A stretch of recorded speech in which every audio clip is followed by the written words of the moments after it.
Bonjour à tous, bienvenue dans ce nouvel épisode à la découverte du patrimoine hasbrouckois. On est ici dans le quartier dit des Cheminots, à Hasbrouck, et on va découvrir l'église Notre-Dame, une église particulière. Pour ce faire, c'est Aïda Tellier, une des figures locales hasbrouckoises, qui va m'expliquer et me faire découvrir cette église. Suivez-moi.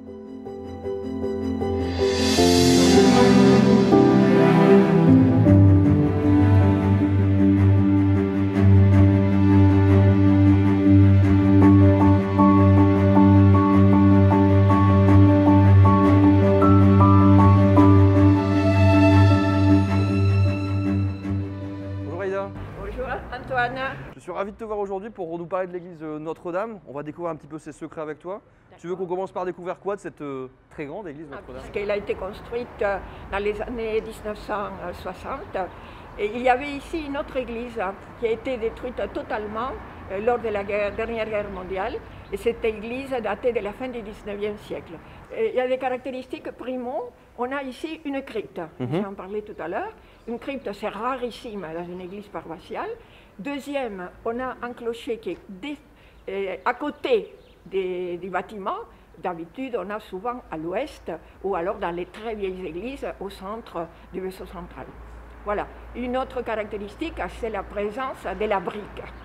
Effectivement, il y a beaucoup de briques partout. Tout de suite, ce n'est pas seulement comme matériau de construction, mais aussi comme un élément du décor. Alors Aïda, on découvre cette église qui est, on le disait, peut-être un peu moins connue que l'église Saint-Éloi, et qui a cette particularité dont on parlait tout à l'heure, c'est une voûte qui est quand même assez impressionnante. Oui. D'ailleurs, les spécialistes en architecture, ils disent que c'est une véritable prouesse technique, cette réalisation, parce que c'est un arc qu'on appelle arc segmentaire, c'est un morceau, un segment d'arc, et dans ce segment d'arc, il y a une portée de 15 mètres. C'est colossal.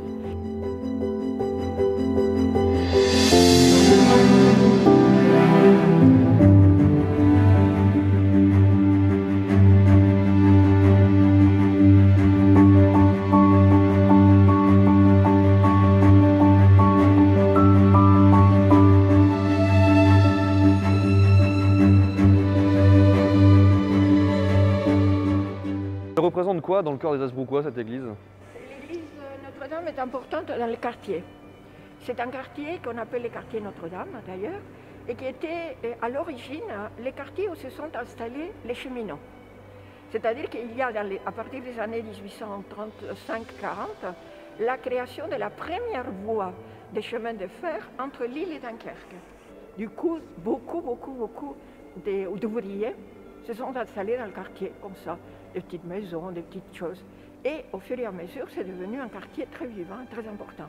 Avant-guerre, ici, il y avait énormément de maisons magnifiques. C'est la guerre qui a tout détruit, quoi, en grande partie. Aller à Hasbrouck à pied, à Saint-Éloi, ce n'était pas évident. Donc il y a eu un prêtre qui a donné un coup d'envoi, je dirais, à la création d'une église. Et au fond, il y a eu des grandes personnalités comme les Massombo, par exemple, et d'autres, Georges de Grotte, pas le Georges de Grotte actuel, et qui ont beaucoup aidé à la construction de cette église, qui était un bâtiment néogothique, donc comme l'église Saint-Éloi à peu près, mais moderne. Alors merci Aïda pour cette visite. C'était un grand plaisir de faire connaître un bâtiment qui est très peu connu des Hasbrouckois. Et tu l'as fait avec brio, ça a permis, j'espère, à beaucoup de Flamands et d'Hasbrouckois de découvrir cette église. Merci beaucoup et à bientôt sur Flandre Télévision. À très bientôt.